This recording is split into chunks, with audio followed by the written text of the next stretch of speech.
We often think that artificial intelligence was born in the 21st century, with ChatGPT writing essays, AlphaGo defeating world champions, and self-driving cars navigating busy city streets. But what if I told you AI didn't begin here?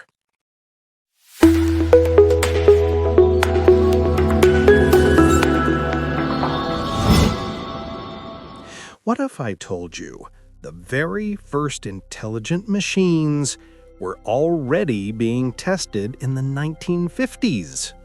Decades before the internet. Decades before personal computers or smartphones.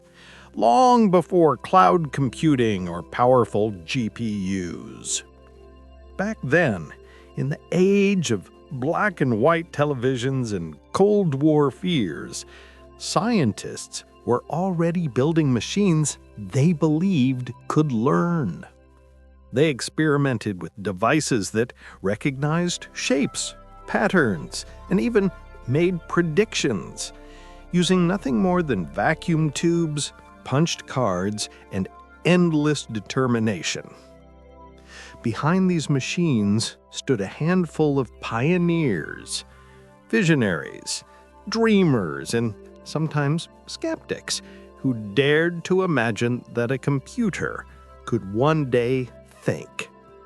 They worked in labs filled with buzzing equipment, chalkboards covered in equations, and a spirit of possibility that defied the limitations of their era.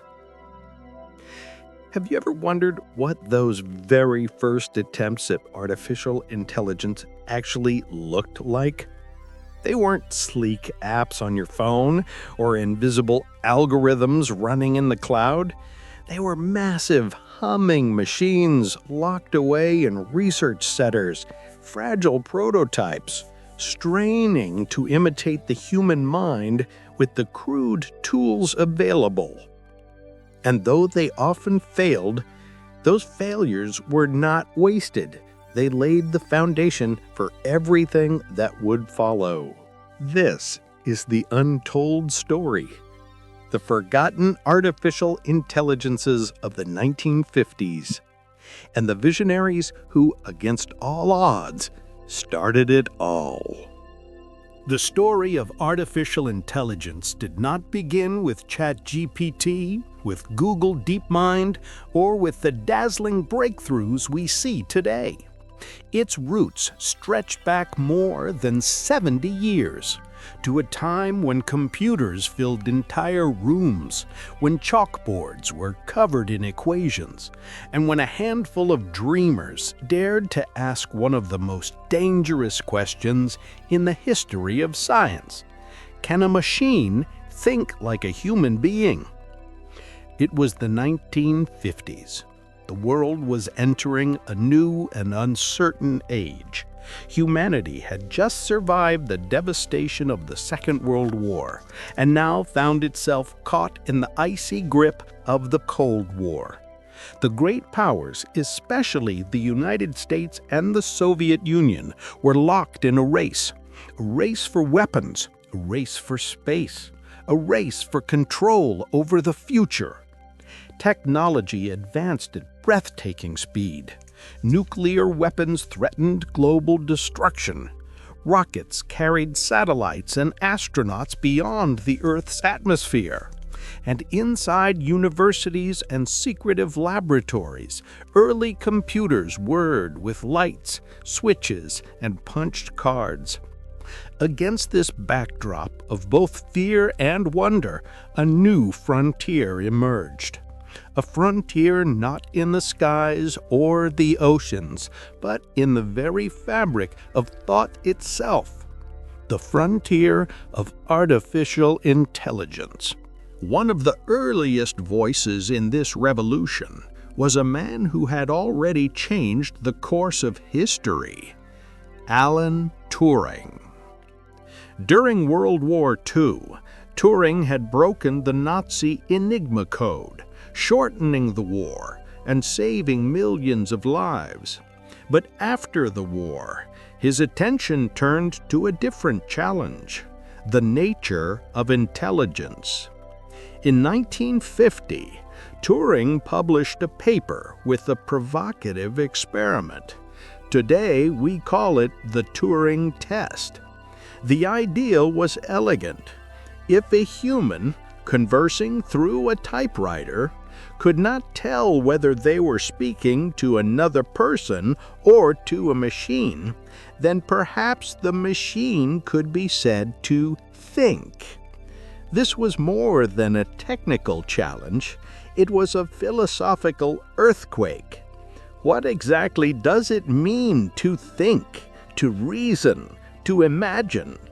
Could a mechanical brain made of wires and vacuum tubes ever replicate what humans do so effortlessly?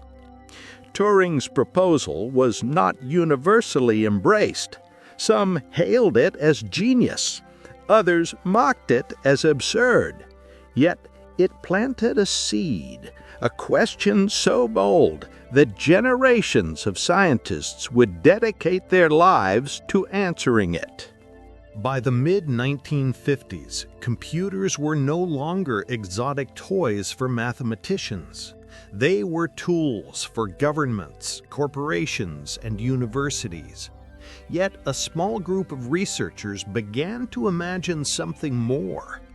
Claude Shannon, the father of information theory, suggested that machines could one day play games like chess, not through brute force, but by imitating strategies. Herbert Simon and Alan Newell created The Logic Theorist, a program that shocked the academic world by proving mathematical theorems in ways similar to human reasoning. John McCarthy, a young and ambitious scientist, began to argue that intelligence itself could be replicated by carefully designed machines. In 1956, McCarthy brought these ideas together at what would become a legendary gathering, the Dartmouth Conference. A small group of researchers met in Hanover, New Hampshire, fueled by optimism. Their bold declaration echoed across the scientific world. Every aspect of learning or any other feature of intelligence can, in principle, be so precisely described that a machine can be made to simulate it. This was not a cautious statement. It was a manifesto, a promise that machines could learn, reason, and even evolve. For many, this conference marked the true birth of artificial intelligence as a field of study.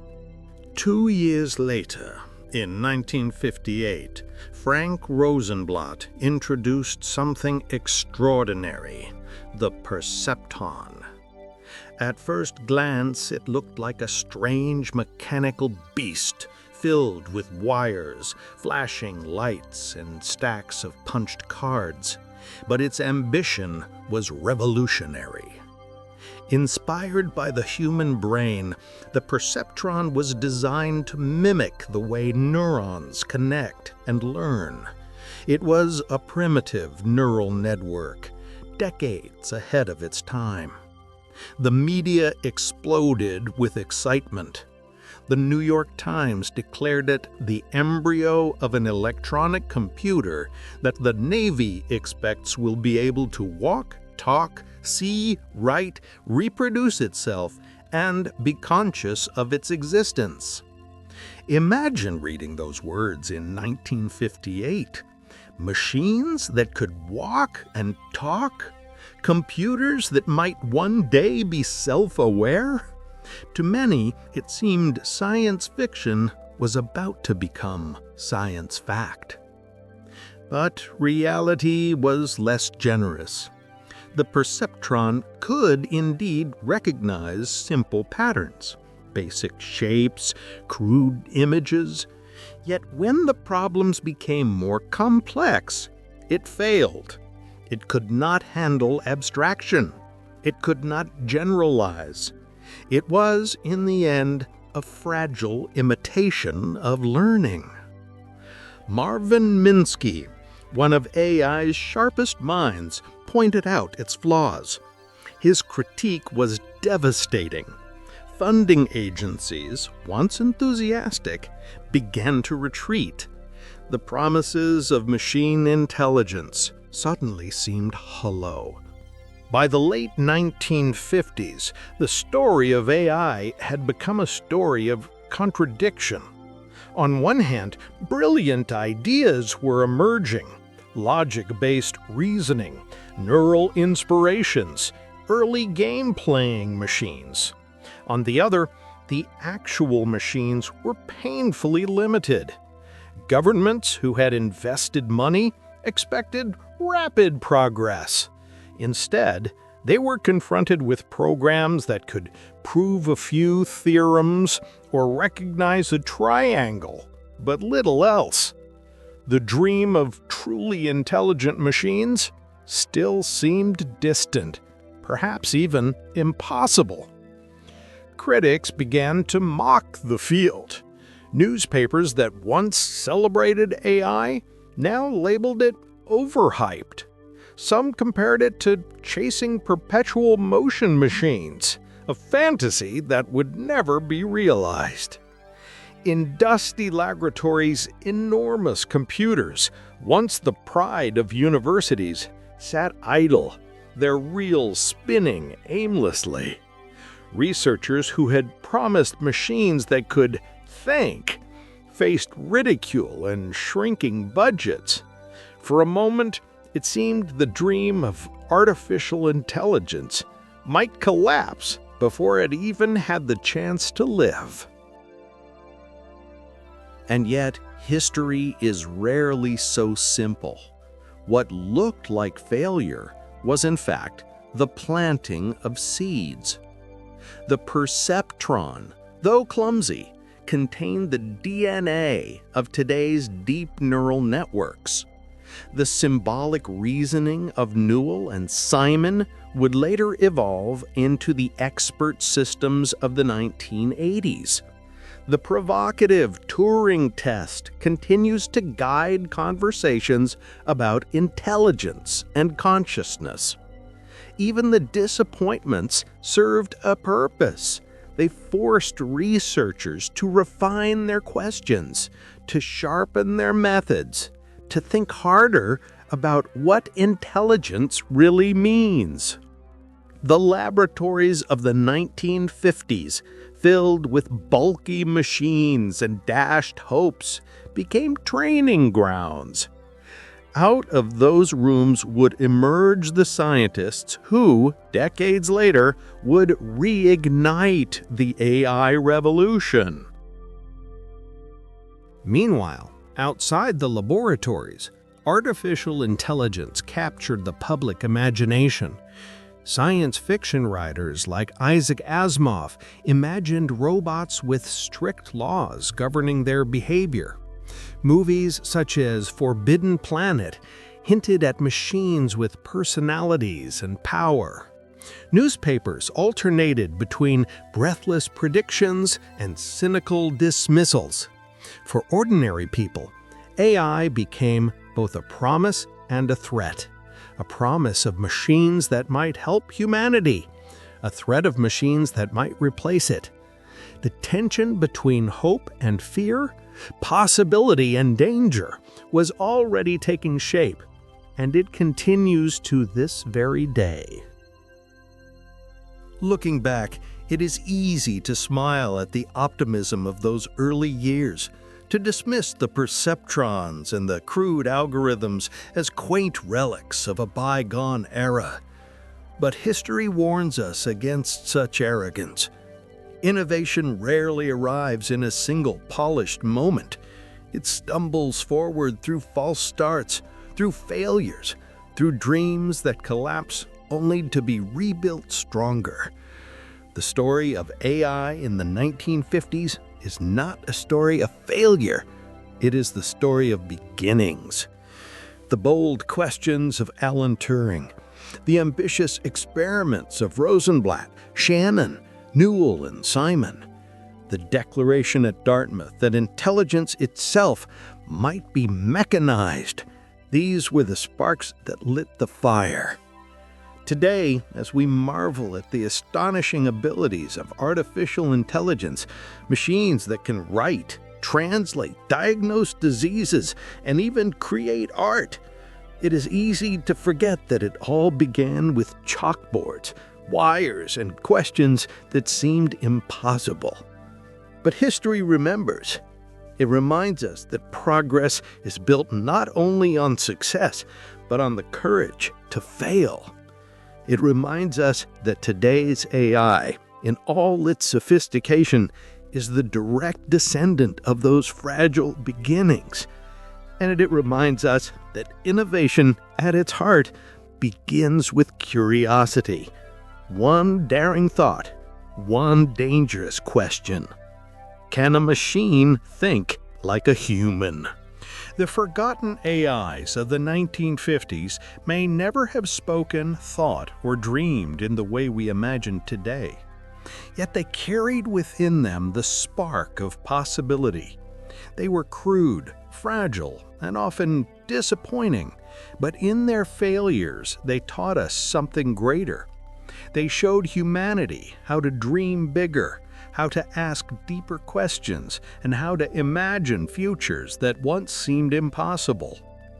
These machines lived and died in an age of black and white televisions, Cold War anxieties, and chalk-filled classrooms. They were built by pioneers who worked with more courage than resources, more imagination than tools. And though the world has largely forgotten their names, their legacy still runs through every modern algorithm, every neural network, and every breakthrough we celebrate today. History reminds us that no discovery stands alone. Every dazzling invention rests upon the silent shoulders of forgotten pioneers. Just as today's AI traces its lineage back to the crude perceptrons of Rosenblatt and the bold questions of Turing, so too will the systems we marvel at today, ChatGPT, DeepMind, autonomous machines, one day appear primitive to the minds of the future. Perhaps in a century, our most advanced creations will look as quaint as vacuum tubes and punch cards. And that is the beauty of progress. What feels extraordinary today becomes ordinary tomorrow. What feels impossible now will one day be inevitable. The story of AI is not just about machines. It is about the unshakable human drive to reach further, to question limits, and to turn imagination into reality. If you enjoyed this journey through the hidden history of technology, join us here at Archivist Tech, where curiosity shapes the future and where tomorrow's stories are already being written today.